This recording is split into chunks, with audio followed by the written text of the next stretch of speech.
வெங்கடேஸ்வர சுவாமியை கோவிந்தா என்று ஏன் அழைக்கிறோம்? கோவிந்தா என்ற பெயர் உருவானதற்கான ஒரு கதை உண்டு.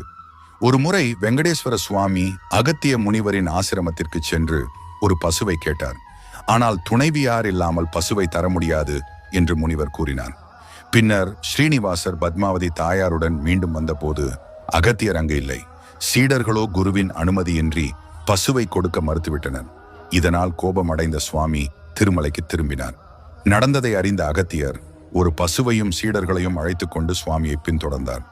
அவர் உரத்த குரலில் கோவிந்தா என்று அழைத்தார். சமஸ்கிருதத்தில் கோவிந்தா என்றால் பசுவை எடுத்துக் கொள்ளுங்கள் என்று பொருள். சுவாமி அதை கண்டுகொள்ளாமல் சென்றதால் சீடர்கள் மீண்டும் மீண்டும் கோவிந்தா கோவிந்தா என்று கூவினர். சிறிது நேரத்தில் சுவாமி திடீரென மறைந்து விட்டார்.